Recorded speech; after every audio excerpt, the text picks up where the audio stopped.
Assalamualaikum warahmatullahi wabarakatuh. Bertemu dengan saya kembali di mata kuliah Manajemen Sumber Daya Internasional. Pada pertemuan kali ini kita akan membahas tentang materi strategi rekrutmen dan seleksi untuk pasar internasional. Sebelum kita mulai di materi pertemuan kali ini, saya akan sedikit menjelaskan beberapa poin dan tujuan pembelajaran yang ada di sesi kali ini. Yang pertama, kita harus memahami strategi rekrutmen lintas negara. Artinya kita akan mempelajari bagaimana perusahaan mencari dan menyeleksi tenaga kerja di berbagai negara dengan tetap menyesuaikan kondisi, budaya, serta hukum dan pasar tenaga kerja yang ada di negara tersebut.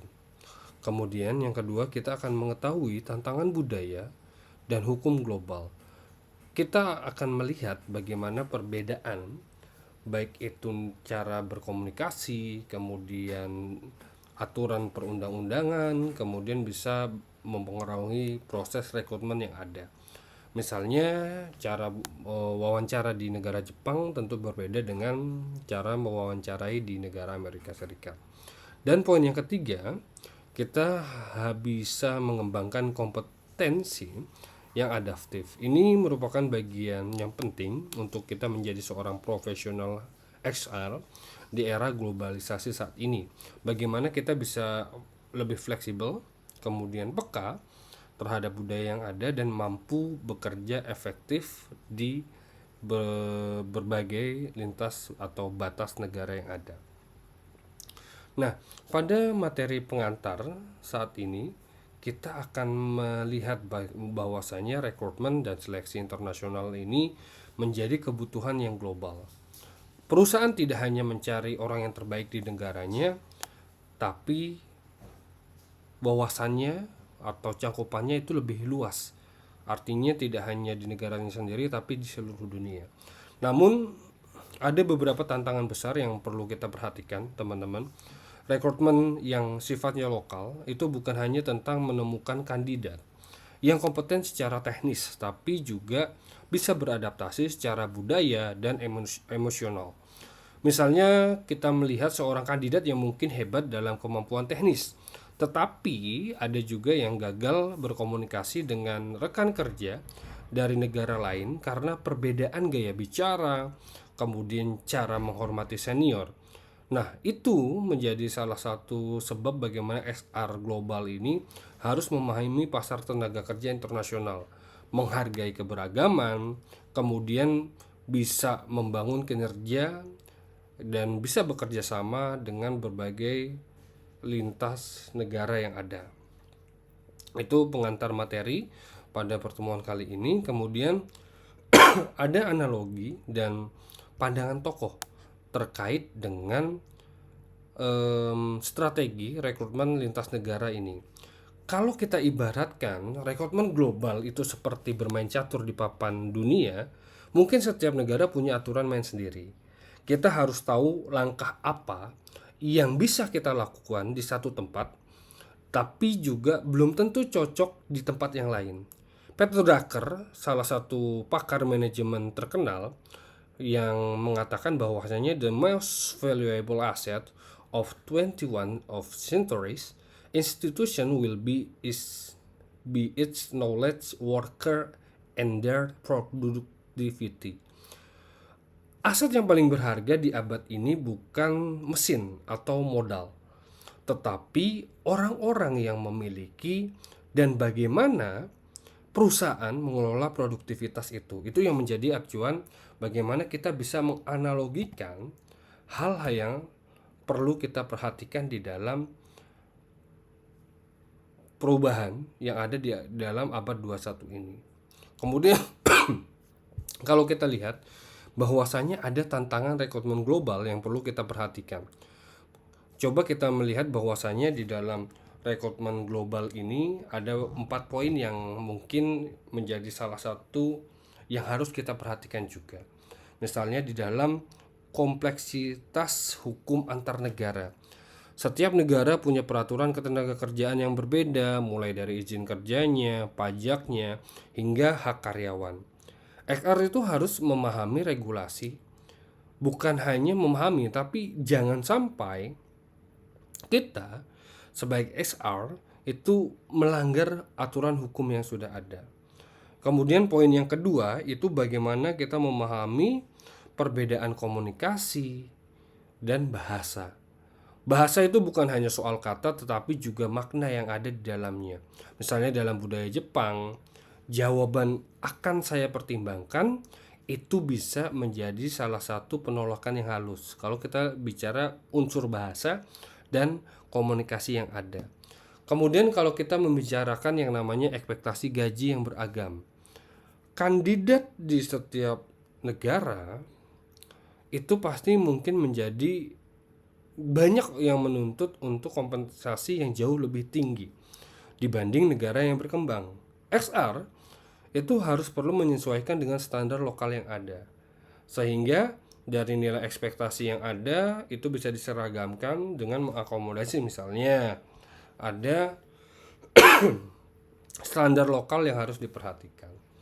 Kemudian yang berikutnya itu yang bagian keempat, ada budaya, perbedaan nilai dan norma kerja. Ada budaya yang di dalamnya menekankan kerja keras, kemudian ada jam kerja yang panjang, ada juga yang menekankan keseimbangan hidup atau work-life balance. Ini merupakan perhatian yang harus dijalankan oleh rekruter dalam membuat rekrutmen itu menjadi sesuatu yang efektif. Itu adalah tantangan di dalam rekrutmen global. Tadi ada kompleksitas hukum antar negara, perbedaan bahasa dan komunikasi, kemudian ada gaji yang beragam, serta ada perbedaan nilai dan norma kerja yang ada. Itu kita harus perhatikan. Kemudian kalau kita lihat di berikutnya, perbedaan budaya dalam rekrutmen. Ada komunikasi langsung dan tidak langsung. Ini juga harus kita perhatikan teman-teman, di mana bahwasanya komunikasi ini, ya, komunikasi langsung dan tidak langsung di beberapa negara itu, misalnya di negara Amerika Serikat orang berbicara to the point. Tapi kalau negara Jepang, misalnya kalau kita ambil negara Jepang atau Indonesia, pesan sering itu disampaikan secara halus dan kontekstual, ya. Kemudian kalau kita lihat individualism dan kolektivism ini adalah kalau kita lihat dari segi budaya barat itu cenderung menilai kerja secara individu. Sementara di budaya timur, Asia Tenggara, Asia, kemudian itu menekankan bagaimana bisa bekerja secara tim, individualism dan kolektivism. Kemudian pandangan terhadap hierarki. Di negara tertentu atasan itu dianggap sangat dihormati dan mungkin keputusan itu tidak bisa dilawan. Tapi di tempat lain yang open minded, di struktur organisasi itu bisa lebih flow atau lebih datar. Edward T. Hall itu menyebutkan ini sebagai high context dan low context culture. Memahami perbedaan ini adalah kunci agar kita tidak salah dalam melakukan interaksi di perbedaan dalam budaya rekrutmen itu sendiri. Nah, ini ada studi kasus di Microsoft India dan Amerika Serikat. Jadi di Microsoft India dan di Amerika Serikat ini, Microsoft menemukan bahwa karyawan India itu lebih menghargai stabilitas kerja dibanding fleksibilitas. Kemudian di Amerika itu karyawannya justru menyukai fleksibilitas dan kebebasan. Apa yang dilakukan Microsoft? Nah, solusinya mereka menyesuaikan kontrak kerja dan benefit agar dengan nilai budaya lokal yang ada, baik itu di Amerika atau di Amerika Serikat, itu bisa disesuaikan. Jadi pelajaran kita yang bisa kita ambil dalam strategi rekrutmen itu, strategi rekrutmen itu harus konseptual, tidak bisa seragam di seluruh dunia, ya. Kemudian kalau kita lihat slide yang berikutnya, ada kompetensi kunci kandidat global. Kandidat global itu yang ideal itu memiliki 3 kompetensi utama. Yang pertama, mereka memiliki kesadaran global terhadap tren pasar. Kedua, ada yang namanya adaptabilitas lingkungan kerja, serta ada komunikasi lintas budaya. Daniel Goleman mengatakan bahwasanya kecerdasan emosional penting untuk kepemimpinan lintas budaya. Kita lihat bahwasanya kesadaran global terhadap tren pasar itu ia tahu bahwa apa yang sedang terjadi di dunia kerja internasional. Adaptabilitas di lintas lingkungan itu adalah mampu beradaptasi dengan budaya baru, bahasa baru, bahkan gaya kerja yang baru. Kemudian kalau kita lihat ada yang namanya komunikasi lintas budaya, dia bisa berinteraksi dengan efektif tanpa menyinggung nilai budaya yang lain. Itu adalah kompetensi kunci kandidat global. Kemudian kalau kita lihat di slide berikutnya itu ada yang namanya perencanaan rekrutmen global. Apa itu perencanaan rekrutmen global? Ternyata dalam merencanakan rekrutmen global itu ada 3 langkah yang harus kita perhatikan. Yang pertama adalah analisis kebutuhan tenaga kerja, kemudian strategi sumber kandidat, dan anggaran serta penjadwalan. Kita melihat bahwasanya di dalam analisis dan kebutuhan tenaga kerja itu kita harus menentukan posisi mana yang dibutuhkan, di lokasi mana, dan kenapa. Kalau kita bicara strategi sumber kandidat, XR itu harus tahu di mana talenta terbaik bisa ditemukan.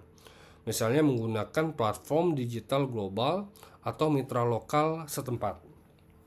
Kemudian kalau dari anggaran dan penjadwalan, perencanaan waktu itu dan biaya itu sangat penting agar proses bisa berjalan secara efisien. Gary Dessler mengatakan XR plan harus selaras dengan visi global perusahaan. Artinya, rekrutmen itu tidak boleh terdiri tanpa arah bisnis. Artinya harus selaras dan sepadan.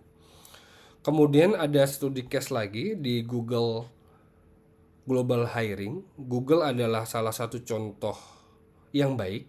Jadi mereka menggunakan data analytics untuk menentukan lokasi terbaik mencari talenta. Misalnya Eropa Timur menjadi pusat risetnya AI-nya Google, kemudian sementara di India itu pusat software engineering-nya. Dengan data, ya, keputusan rekrutmen itu bisa mengambil keputusan yang menjadi berbasis bukti, bukan sekedar insting aja atau intuisi. Kemudian ada yang namanya metode selective adaptive. Ini adalah metode di dalam melakukan filterasi terhadap kandidat-kandidat yang ada di luar perusahaan. Misalnya kalau kita lihat bahwasanya metode seleksi global itu harus disesuaikan dengan konteks budaya. Ada beberapa contoh metode yang umum kita bisa gunakan. Misalnya di dalam aplikasi online internasional memungkinkan proses yang lebih luas dan transparan. Kemudian ada tes psikometri, ya, tes psikometri ini yang kaitannya bagaimana bisa menilai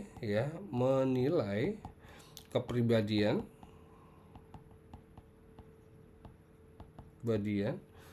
kemudian bisa melihat norma tes ini.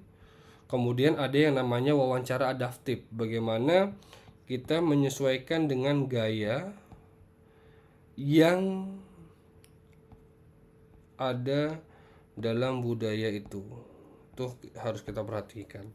Kemudian background checking atau pemeriksaan latar belakang global. Pemeriksaan latar belakang global ini tujuannya adalah untuk bagaimana kita bisa memastikan keabsahan data dari berbagai sumber.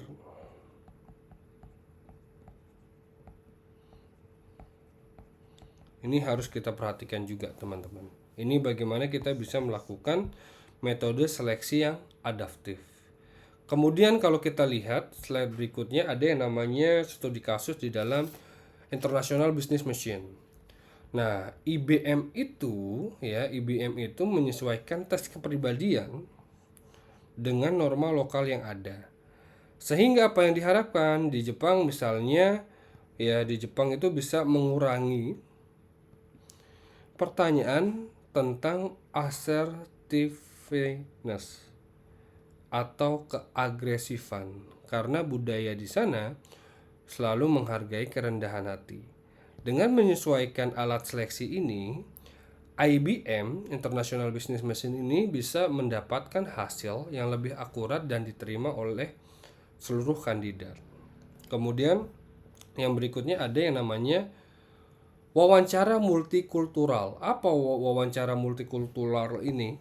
Kalau kita lihat adalah bagaimana menekankan, poinnya adalah menekankan pemahaman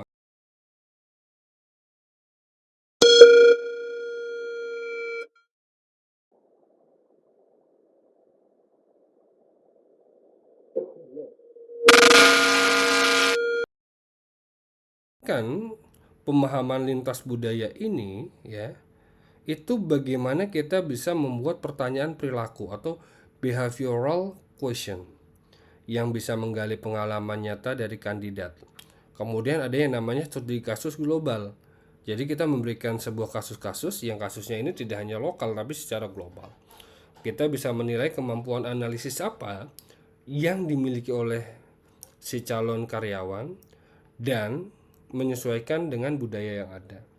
Kemudian ada yang namanya simulasi interkultural, di mana kandidat itu dihadapkan pada situasi-situasi yang nyata dari lintas budaya itu sendiri.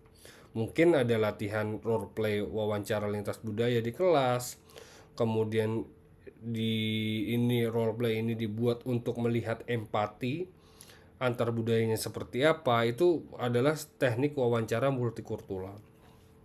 Dan ini juga harus kita garis bawahi bahwasanya orang-orang yang nanti ingin menjadi seorang karyawan untuk di perusahaan multinasional harus bisa memahami wawancara multikultural ini menjadi salah satu aspek yang harus dipelajari. Kemudian kita lihat studi kasus yang berikutnya, ada studi kasus di Nestle. Nah, di Nestle itu menilai cultural empathy sebagai salah satu indikator utama di dalam rekrutmen global yang dia jalankan. Artinya mereka itu tidak hanya menilai kemampuan teknis, tapi juga bagaimana setiap kandidat itu bisa bekerja dalam satu tim yang terdiri dari orang-orang berbagai negara. Jadi empati lintas budaya ini menjadi kunci harmoni di dalam kerja global. Kemudian bagaimana caranya kita untuk mempertahankan talenta global yang sudah kita misalnya rekrutmen atau sedang kita proses rekrutmen. Setelah berhasil merekrut, tantangan selanjutnya itu adalah bagaimana mempertahankan. Itu menjadi, karena beberapa ahli juga mengatakan mempertahankan seorang karyawan itu justru lebih sulit daripada kita mencari karyawan yang baru. Ada 3 strategi utama yang perlu kita perhatikan. Yang pertama, kita harus memahami memberikan kompensasi yang kompetitif. Artinya upah harus diberikan sesuai dengan standar global, namun tetap relevan dengan standar lokal yang ada. Yang kedua, itu adalah pengembangan karir lintas negara. Memberikan kesempatan karyawan untuk berpindah lokasi atau belajar dari negara lain. Kemudian yang ketiga itu ada keseimbangan kerja dan hidup atau work-life balance. Karyawan global itu menghargai fleksibilitas dan juga kesejahteraan yang sifatnya pribadi. Richard Branson mengatakan bahwasanya train people well enough so they can live. Treat them well enough so they don't want to. Ada beberapa contoh nyata di dalam beberapa perusahaan yang mempertahankan talenta globalnya. Misalnya di Airbnb itu ada program yang namanya Live and Work Anywhere. Hasilnya loyalitas produktivitasnya itu meningkat. IKEA di Timur Tengah menyesuaikan rekrutmen dengan nilai keluarga tanpa mengubah nilai dari inti perusahaan tersebut. Kemudian Grab itu punya program yang namanya cross cultural hiring team, di 8 negara dengan retensi naik 18% dari program cross cultural hiring team ini. Kemudian Tesla belajar dari kesalahan di Jerman yang mengabaikan hukum lokal, akhirnya bekerja sama dengan pemerintah untuk memperbaikinya. Itu adalah beberapa contoh nyata yang sudah mempertahankan talenta-talenta yang ada di dalam perusahaannya, sehingga keberlangsungan keperusahaan atau sustainable developmentnya itu berlanjut ya. Karena kalau kita bicara development, yang di development bukan hanya suatu produk, tapi pekerja-pekerjanya, employee-nya, kemudian juga aspek-aspek yang berkaitan dengan lingkungan kerja itu sendiri. Kemudian yang berikutnya ada bagaimana kita bisa memahami kunci sukses dari rekrutmen global. Ada 3 kunci sukses yang harus kita pertahankan di dalam rekrutmen global itu sendiri. Yang pertama, adaptasi terhadap konteks lokal. Jangan paksakan satu cara untuk semua negara. Itu red flag sekali ya teman-teman. Kemudian ada kolaborasi antar negara. Kemudian XR itu harus bekerja lintas fungsi dan lintas lokasi juga. Kemudian yang ketiga itu kita harus membuat pembelajaran yang berkelanjutan, sehingga kalau kita lihat dunia itu kan pasti berubah begitu cepat teman-teman. XR global pun harus juga terus belajar untuk menyesuaikan diri. Ini tadi studi kasus IKEA, dia mempunyai tim yang tadi saya katakan bahwasanya dia membuat program Live and Work Anywhere yang hasilnya itu bisa menaikkan loyalitas dan produktivitas yang meningkat. Ini Grab di Asia Tenggara yang saya katakan tadi, bahwasanya di Grab itu menghadapi tantangan bahasa dan budaya di 8 negara, dia membentuk cross cultural hiring team. Artinya retention karyawan naik 18%, berdampak yang sangat signifikan sekali karena turnovernya mungkin sebelum menerapkan itu turnovernya begitu tinggi ya teman-teman terhadap apa yang sudah terjadi di dalam Grab itu sendiri. Kemudian di Tesla sendiri, Tesla gagal merekrut teknisi di Jerman karena mengabaikan regulasi lokal. Akhirnya dia mencari win-win solution untuk bagaimana dia bisa bekerja sama ya dengan pemerintah setempat untuk sistem rekrutmen sesuai hukum yang berlaku di negara tersebut. Jadi pada pertemuan kali ini kita sudah masuk di kesimpulan ya bahwasanya rekrutmen global itu membutuhkan adaptasi, empati, dan strategi. Itu pasti. Karena rekrutmen global itu bukan hanya mencari orang yang terbaik, teman-teman. Jadi kita bukan mencari orang yang terbaik di dunia ini, tapi menemukan orang yang terbaik untuk perusahaan kita sendiri. Proses ini pasti membutuhkan adaptasi, pasti membutuhkan yang namanya empati, pasti membutuhkan yang namanya strategi. XR di era global ini harus menjadi jembatan antar budaya, bukan pengelola sumber daya, tetapi juga penghubung manusia dari berbagai dunia. Mari kita refleksikan. Yang pertama adalah apakah strategi rekrutmen di organisasi kita sudah peka terhadap perbedaan budaya itu sendiri? Apakah kita sudah melihat keberagaman sebagai kekuatan, bukan tantangan? Jadi ada salah satu quotes yang mungkin harus kita perhatikan juga.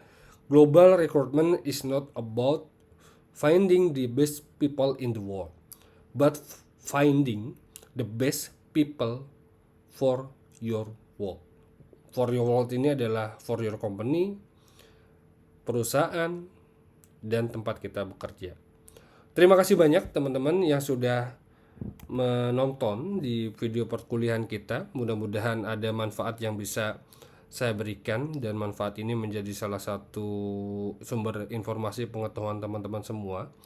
Jadi untuk di pertemuan berikutnya, di pertemuan ke-7 nanti, untuk agendanya adalah kuis. Kuisnya itu materinya saya ambil dari materi-materi yang ada di pertemuan 1 sampai dengan pertemuan 6. Salam sehat selalu teman-teman, tetap jaga kesehatan karena situasinya saat ini sedang marak ya, ada terjadi batuk, pilek, dan flu. Mungkin teman-teman harus tetap menjaga kesehatannya Terima kasih banyak yang sudah menonton video. Sampai ketemu di pertemuan berikutnya. Wassalamualaikum warahmatullahi wabarakatuh.